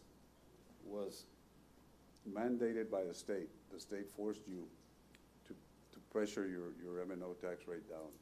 It made it even more difficult for school districts on the M&O side, because it took away your tax rate, which you weren't able to put back on raise taxes with, and they said, we're going to make you whole on what we're going to take away from you. And as is not unusual with state and federal government, they did not make you whole. So that makes it even tougher for you. The interest and sinking fund on page 6 is what we call voter authorized outstanding debt. Oh, did I pass something here? Oh, yes, thank you very much, Bobby. The page 5, maintenance and operations, the outstanding debt. What do you owe from your maintenance and operations side? You have 3 notes out there that you passed over, that you have sold over the years. And the reason it says series 2020, 2012, and 2011 is that those notes are older. That's it? I'm sorry? You're covering that slide? You're covering that slide? Yes. Okay. Yes, I'm on that slide. And it's so difficult to read up there. But anyway, today, your balances on those notes, on the total of the 3 notes, is $23,136,000. If you look at the chart, you'll notice that in 23 and 25 and 26, you have payments of approximately $3.8 million. Those bars go up sky high. In 2027, I'm sorry, which will be year after next, you will have paid off those 2 little notes, the 196 and the 230/60, and your payments, you're going to free up about $1.8, $1.9 million in your M&O fund, which will help you with your general fund budgeting, M&O budgeting. If there are any questions at any of these points, and then the INS is what you're paying. The INS would collect those pennies so that you can pay off money that was authorized by the voters, in this case, years back.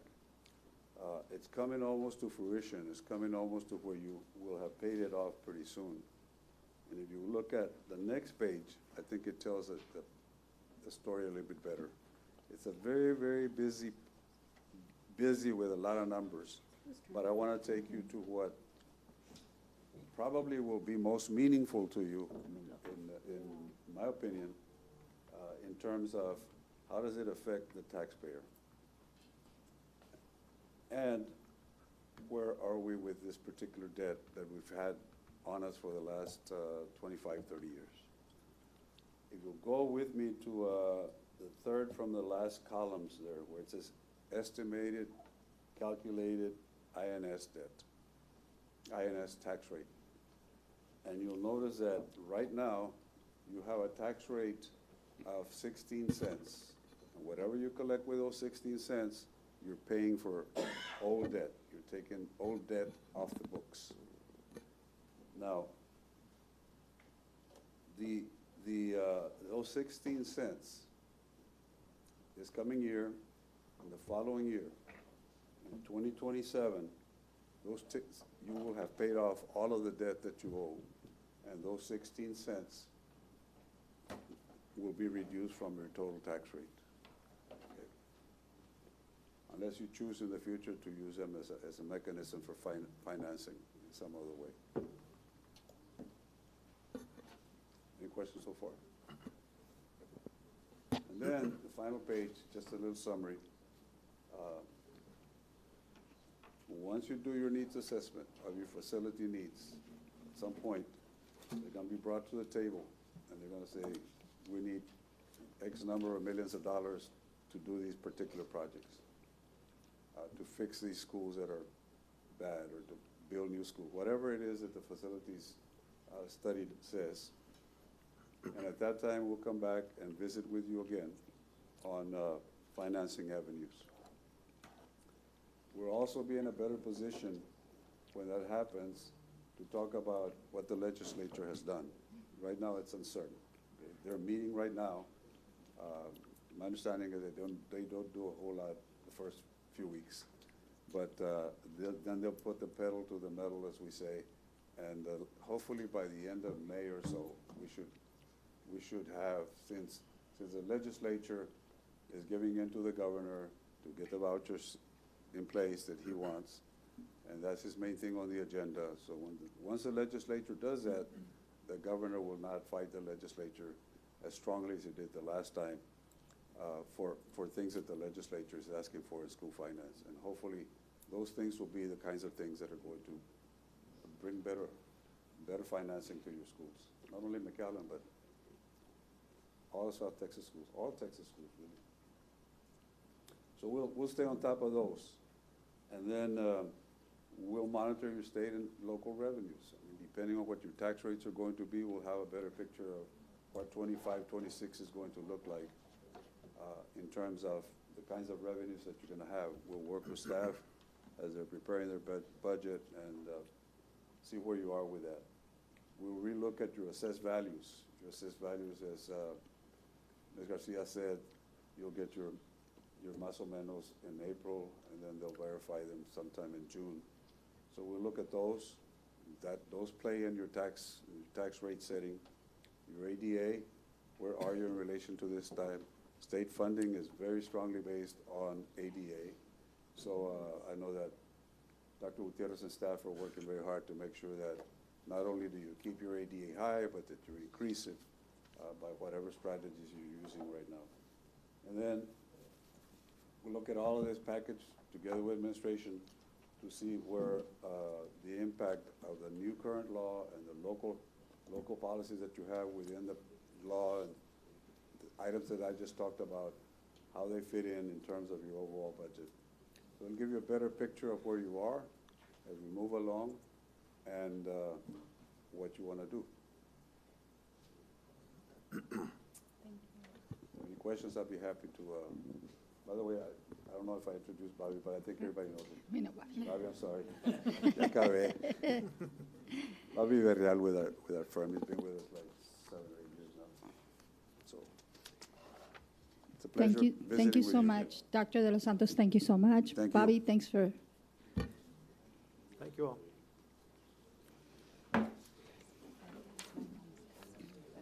Item 10C3, report regarding intention to apply for 2025-2026 Community Development Block Grant, CDBG, for an all-inclusive playground at Juan Seguin Elementary, Theodore Roosevelt Elementary, William B. Travis Middle School, Community Track Project, and a parking lot at Dorothea Brown Middle School, Community Track. Dr. Gutierrez. Through the Housing and Community Development Act of 1974, local governments with populations of 50,000 or more are eligible for funds from the United States Department of Housing and Urban Development for projects dealing with neighborhood improvements.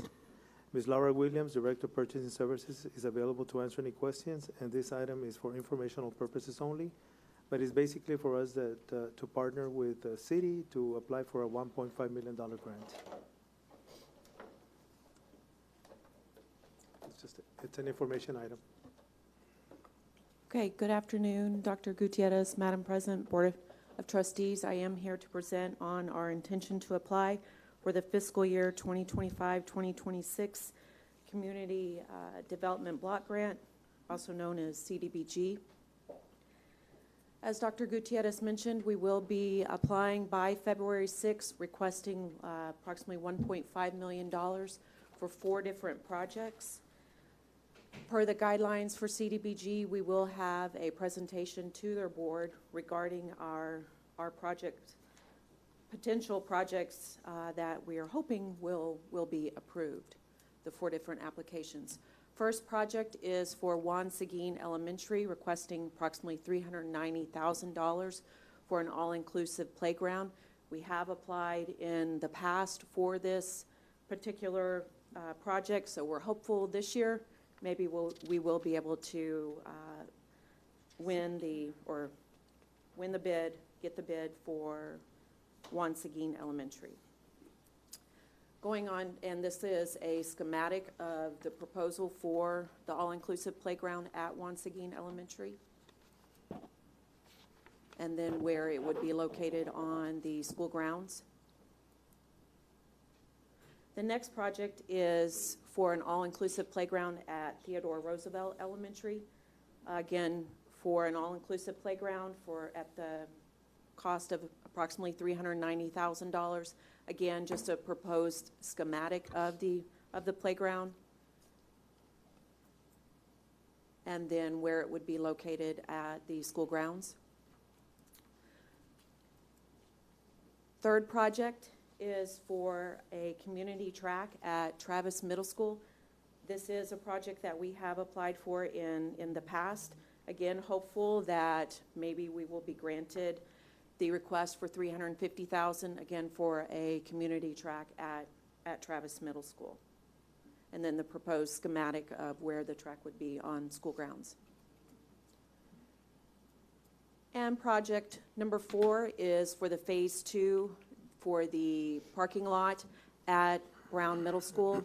We are currently working on the track lighting for the track, the community track. So this would be phase 2 to add the parking lot for the community there at Brown Middle School. And we are requesting approximately $400,000, again, coming to the $1.5 million for the 4 applications that we will be submitting by February 6th. Any questions? Thank you. Good luck with that. Thank you. Sounds good. And we are at item 10C4, discussion and possible action on request for proposals number 2025-1022, facilities needs assessment. Dr. Gutierrez. Administration solicited proposals for a district facility needs assessment. Ms. Lorena Garcia, our Deputy Superintendent for Business and Operations, available to answer any questions. We are recommending action on this item, and this is a 3-part action item. Madam President, I move that the board approve the ranking for request for proposal number 2025-1022 facilities needs assessment for a term of 1 year with the option to renew for 1 additional year. Second. I have a motion by Trustee Regalado and a second by Trustee Rivera. All those in favor signify by saying aye. Aye. All those opposed signify by saying nay. Motion passes 7-0. Madam President, I move that the Board of Trustees approve that administration begin negotiations with the highest ranked firm. If the district is unable to negotiate a satisfactory contract with the selected vendor, the district shall formally and in writing end negotiations with that firm and proceed to the next firm in the order of the selection ranking until a contract is reached or all submittals are rejected. Second. I have a motion by Trustee Rivera and a second by Trustee Regalado. All those in favor signify by saying aye. Aye. All the, sorry. you want to go ahead and No, include it? No, continue. Okay. Did you want to say something? Nothing. Sorry. All those opposed signify by saying nay. Motion passes 7-0. One last one. Madam President, I move to authorize the superintendent to execute a contract once contract negotiations have been successfully achieved. Second. I have a motion by Trustee Rivera and a second by Trustee Regalado. All those in favor signify by saying aye. Aye. All those opposed signify by saying nay. I'm going to say nay only because I would like to see it come back, just because I'm nosy and I want to see what it was negotiated, but it'll still pass without me. Motion passes 6-1. We move on to item 10C5, discussion and possible action on the McAllen Independent School District December budget amendment for fiscal year beginning July 1st, 2024 and ending June 20th, 2025. Dr. Gutierrez. Administration is recommending the approval of the December 2024 budget amendment for the 24-25 fiscal year. Ms. Lorena Garcia, our Deputy Superintendent for Business and Operations, available to answer any questions. Administration is recommending action on this item. Move to approve. Second. I have a motion by trustee Regalado and a second by trustee Rivera. All those in favor signify by saying aye. Aye. Aye. All those opposed signify by saying nay. Motion passes 7-0. Item 10C, discussion and possible action on request for qualifications number 2025-1003, Bond Counsel Services. Dr. Gutierrez. Administration solicited statements of qualifications for bond counsel services. This is to renew our bond counsel services that we've carried on in McAllen ISD. I'd like to, at this time, also at the same time, introduce our new Chief Financial Officer, Mr. Joel Garcia, who's back there. Welcome, Mr. Garcia, to McAllen ISD. Hello, Mr. Garcia. And he's available to answer any questions, and we are recommending action on this item. I just had one comment. I wanted to confirm, this is just because the contract that we previously had expired, and we generally always have bond counsel on some kind of contract. Is that correct? That's correct. Okay. In that case, I move that the board approve the ranking for request for qualifications number 2025-1003, bond counsel services for a term of 1 year with the option to renew for 2 additional 1-year terms. Second. I have a motion by trustee Regalado and a second by trustee Rivera. All those in favor signify by saying aye. Aye. Aye. And all those opposed signify by saying nay. Motion passes 7-0. Do you want to make a two-part? Yeah, okay. I will go ahead and make the two-part motion. One, that the board approve the administration begin negotiations with the highest ranked firm.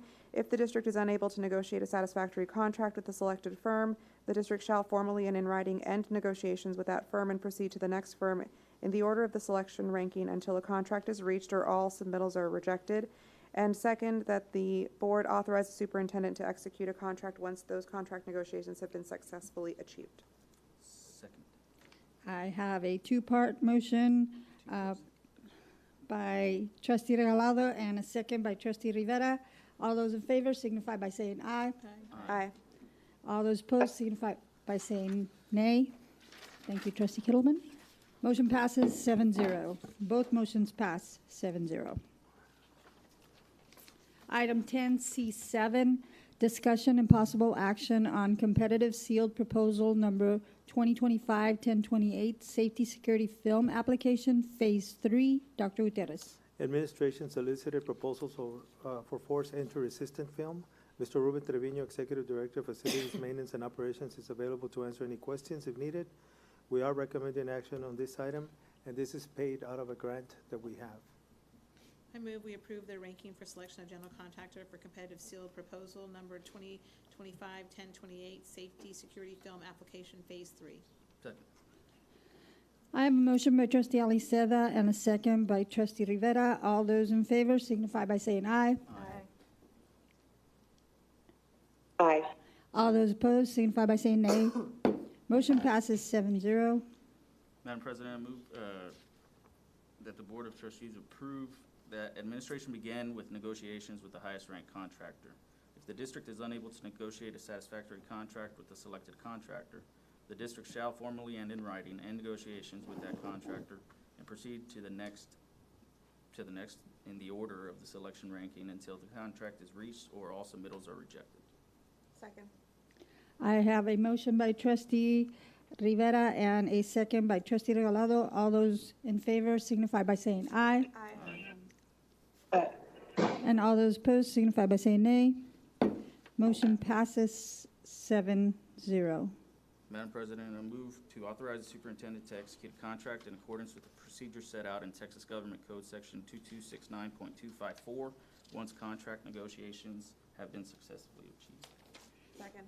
I have a motion by trustee Rivera and a second by trustee Regalado. All those in favor signify by saying aye. Aye. All those opposed signify by saying nay. Motion passes 7-0.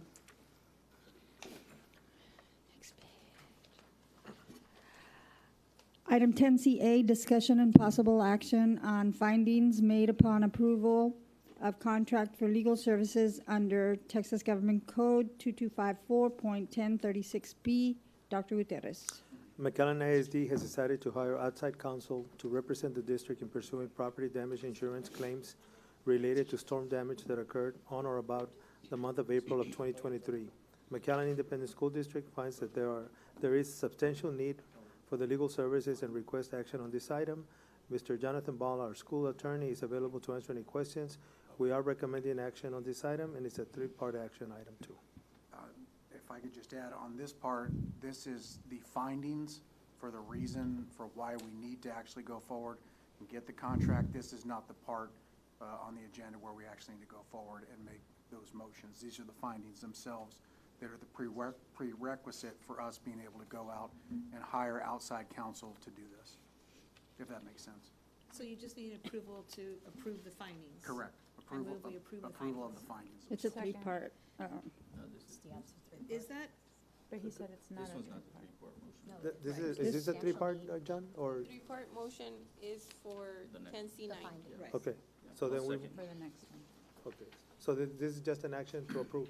Right, this is To approve the strictly findings. for you guys to Okay, so to Debbie- review. Acknowledge the findings Okay. And the And next. you can adopt the findings as written in the agenda if you would like. You can read them out loud if you prefer, whatever you want to do, but there just needs to be a motion and a second that those are y'all's findings. So when we go to 10C9, we have to.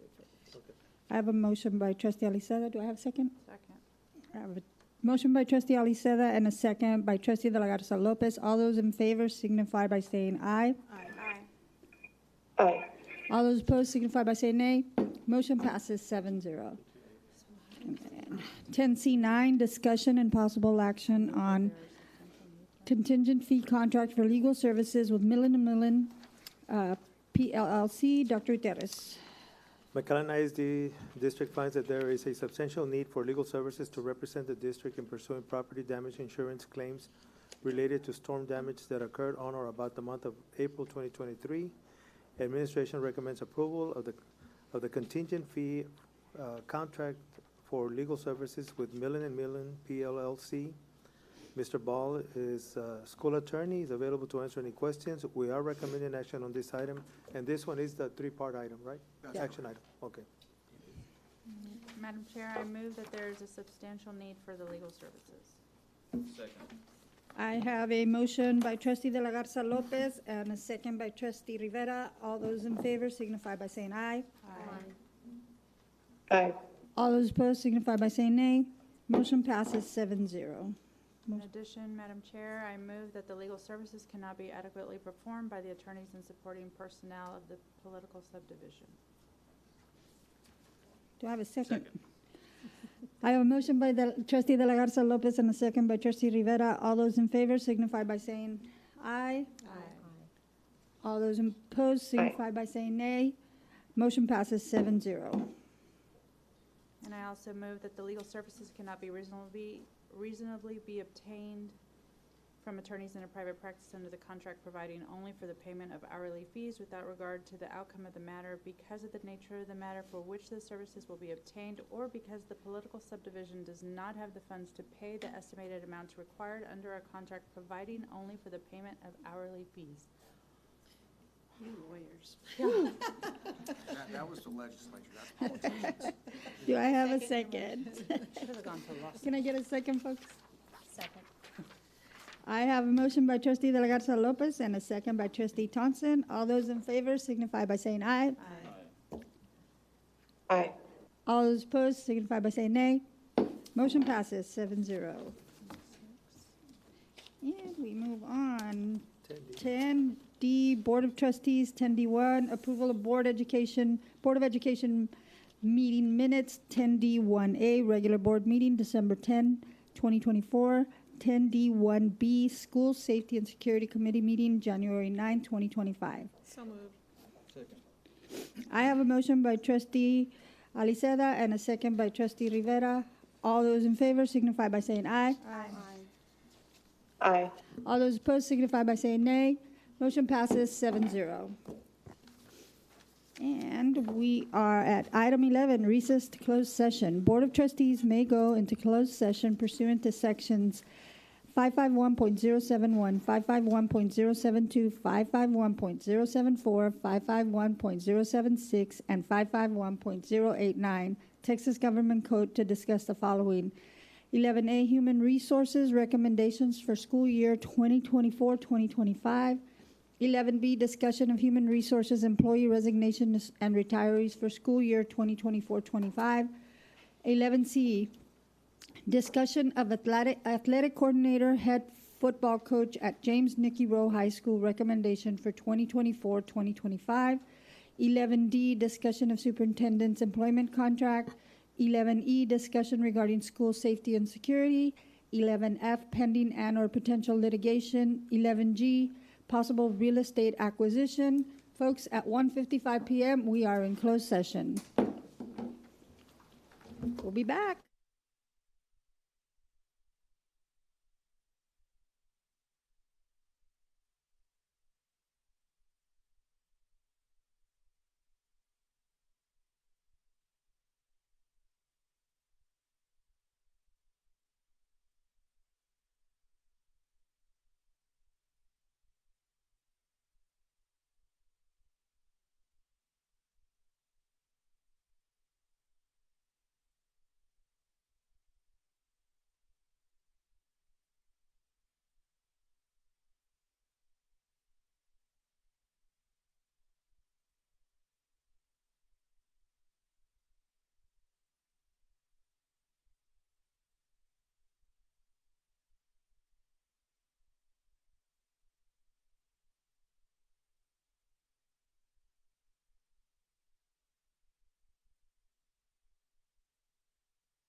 At 2:57 PM, we are back in open session. Item 13, action on items in closed session. 13A, discussion of possible action of human resources recommendations for school year 2024-2025. Dr. Gutierrez. Human Resources is submitting a list of recommendations for the 24-25 school year under a separate cover for discussion during closed session. Dr. Canales, Chief Human Resources Officer, is available to answer any questions. Administration is recommending action on this item. Move to approve. Second. I have a motion by trustee Regalado and a second by trustee Rivera. All those in favor signify by saying aye. Aye. All those opposed signify by saying nay. Motion passes 6-0.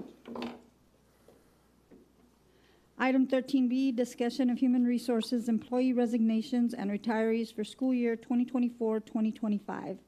Dr. Gutierrez. Human Resources is submitting a list of resignations and retirees for the 24-25 school year under a separate cover for discussion during closed session. This item is for information purposes only. Thank you very much. Item 13C, discussion and possible action of athletic coordinator, head football coach at James Nicky Rowe High School recommendation for 2024-2025. Dr. Gutierrez. Administration recommends the approval of Henry Jamar Taylor for the position of athletic coordinator, head football coach at James Nicky Rowe High School. Administration is recommending action on this item. So moved. Second. I have a motion by trustee Aliceda and a second by trustee De La Garza Lopez. All those in favor signify by saying aye. Aye. Aye. All those opposed signify by saying nay. Motion passes 6-0. Congratulations, Coach Taylor. 13D, discussion and possible action regarding superintendent's employment contract. Yes, Madam Team. President. Go. I move that we extend the superintendent's contract by 1 year and include a $10,000 salary adjustment to recognize their leadership and contributions to the district. I need a second, folks. I second. I have a motion. Discussion, go ahead. This is nothing to Dr. Gutierrez. I think he's a wonderful superintendent. As a whole, I think superintendents if you have 1,217 public school districts in the state of Texas, and only 7% make more than $300,000, and 9 of those are in Hidalgo County, I think the superintendents make too much money compared to what teachers make. Hidalgo County is one of the poorest counties in the state, but we are among the highest superintendents in the state of Texas. So it's for that reason that I'll be saying no. I have a motion. Thank you, trustee Aliceda. Any other discussion? Just an amendment to the motion that the salary increase is to begin in the 2025-2026 fiscal year, Okay. Which is January? which needs a second. No, at the end of this fiscal year. Right? 2025, We're 2025. 2026. That's what I said, 2025-2026 fiscal year.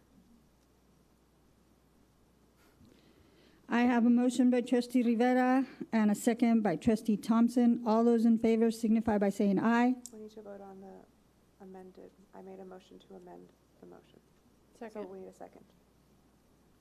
Okay, let me just write that one down. Erica, you seconded it. You want to vote on the first one and then vote on the amendment?